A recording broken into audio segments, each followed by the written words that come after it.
తెలంగాణ ముఖ్యమంత్రి రేవంత్ రెడ్డి రాజ్యాంగబద్ధమైన పదవిలో ఉండి కూడా అసత్య ప్రచారాలు చేస్తున్నారని బీజేపీ రాష్ట్ర అధ్యక్షుడు రామచంద్రరావు తీవ్రంగా ఆరోపించారు. మహారాష్ట్ర ముఖ్యమంత్రి దేవేంద్ర ఫడ్నవీస్ ను కలిసేందుకు ప్రయత్నించానని రేవంత్ రెడ్డి చెప్పడం పూర్తిగా అవాస్తవమని ఆయన విమర్శించారు. హైదరాబాద్ లో ఏర్పాటు చేసిన మీడియా సమావేశంలో రామచంద్రరావు మాట్లాడుతూ ఫడ్నవీస్ తో భేటీ కోసం రేవంత్ రెడ్డి ఎలాంటి అపాయింట్మెంట్ కోరలేదని, ఈ విషయాన్ని ఫడ్నవీస్ కార్యాలయమే స్పష్టం చేసిందని తెలిపారు. నెల రోజుల క్రితం ఒక మంత్రి అపాయింట్మెంట్ కోరారని, కానీ ఇప్పుడు ముఖ్యమంత్రి స్వయంగా ప్రజలను తప్పుదోవ పట్టిస్తున్నారని ఆయన మండిపడ్డారు. చివరికి ఒక మాట చెప్తా ఉన్నాను కాంగ్రెస్ పార్టీకి, जितना कीचड़ उछाओगे उतना कमल ఊగేగా. అంటే నువ్వు ఎంత బురద మా మీద వేసే ప్రయత్నం చేస్తావో అంత కమలంపు అంత వికసిస్తుంది. ఈరోజు మా మీద అబద్ధాలు ఆడి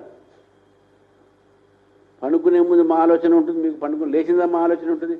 కాబట్టి ఈ ఆలోచనతోని మీరు భారతీయ జనతా పార్టీకి ఎందుకు భయపడుతున్నారంటే, మొన్న మోదీ గారి మీటింగ్ సక్సెస్ అయిన తర్వాత మీ ఇంటెలిజెన్స్ రిపోర్ట్ కూడా ఫెయిల్ అయిపోయి భారతీయ జనతా పార్టీ గ్రామాల్లో పెరుగుతున్నది, చాలా బ్రహ్మాండమైనటువంటి ఆదరణ ఉన్నది, ఇక కాంగ్రెస్ పని ఖతమే అని చెప్పేసి మీకు రిపోర్ట్లు వస్తే మీరు మా మీద విరుచుకుపడుతున్నారు. ఇప్పుడు భారతీయ జనతా పార్టీ రైతులు ఈరోజు మా వెంబడి ఉన్నారు, విద్యార్థులు మా వెంబడి ఉన్నారు,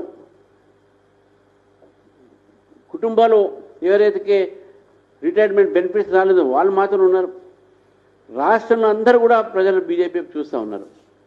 కాబట్టి బీజేపీ సంబంధించినటువంటి ఒక ఏవైతే అభివృద్ధి కార్యక్రమాలు ఉన్నాయో ఇవన్నీ కూడా చేస్తున్నాం. కాబట్టి ఈరోజు రేవంత్ రెడ్డి గారు, కాంగ్రెస్ పార్టీ నాయకులు బీజేపీతో భయపడి ఇటువంటి మాటలు మాట్లాడుతున్నారు.